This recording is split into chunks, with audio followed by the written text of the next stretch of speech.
নমস্কার বন্ধুরা, এই যে আমি এখানে পনিরের মটর দিয়ে একটা সবজি বানাচ্ছি। দেখো তোমরা, এই যে আমি তেল প্রথমে দিয়ে দিলাম, পনিরটা হালকা করে ভেজে নেব।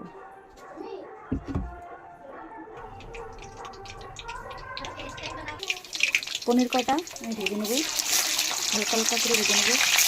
বাবা একটু জল আছে না, এই যে ভেজে নিচ্ছি। সামান্য একটু হলুদ দিয়ে দিলাম, আর একটু লবণ দিয়ে দিলাম।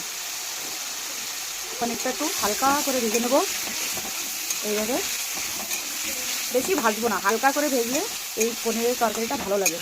আর এই যে পুরো একদম জায়গার থেকে তাজা পান নিয়েছে, দেখো এই জন্য জলগুলো থেকে খুবই সুন্দরই পনিরটা, খুব নরম, দেখো পুরো নরম। দেখো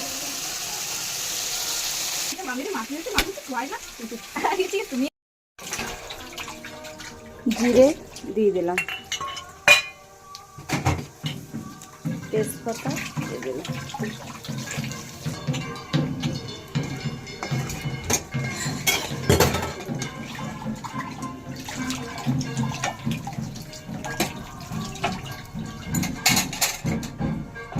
আলুগুলো ভেজে নিলাম।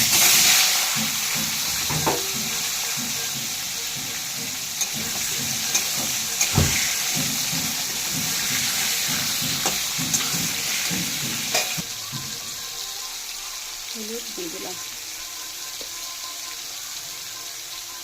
লবণ,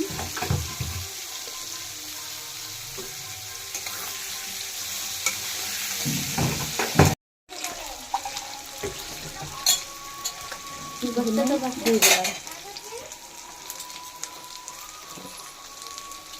শুকনো লঙ্কার গুঁড়ো দিয়ে দিলাম, একটু অল্পই দেবো, বাচ্চারা খাবে।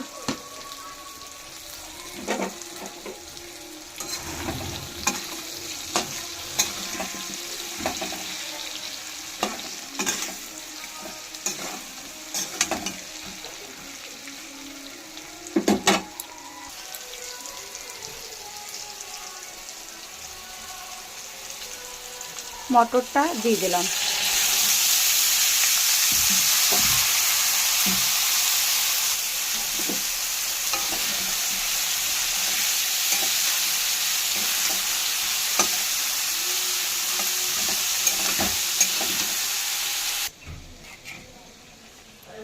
পনিরটা দিয়ে দিলাম।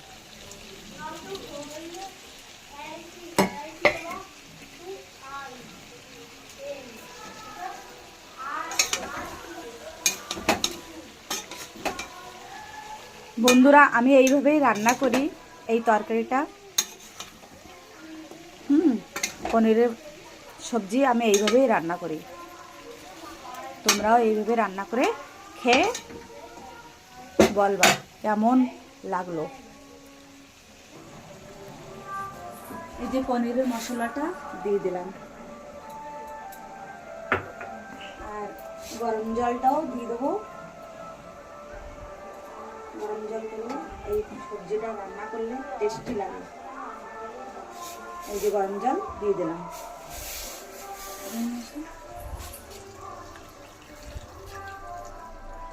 অল্প ঝোল বানাবো। এই যে আমার সবজিটা,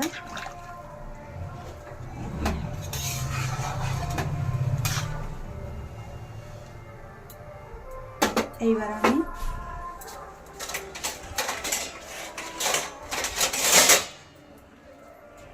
পনেরো মিনিট ঢাকা দিয়ে রান্নাটা করে নেব। দেখতে থাও আমার ভিডিওটা। আর বন্ধুরা, আমার ভিডিওটা দেখে একটু সাবস্ক্রাইব করে দিও, একটু লাইক করে দিও, তা মনে ভালো লাগবে। 15 মিনিট হয়ে গেছে, নামাই না, ঢাকনটা খুলে আওয়াজ হয়েছে।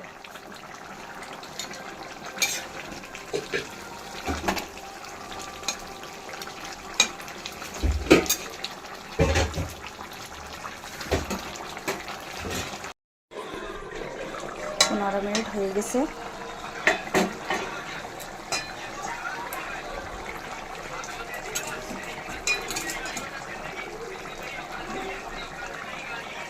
ধনে পাতা দিয়ে এবার নামাই নেব। একটু গরম মশলাও দেব, গরম মশলা দিয়ে দেবো।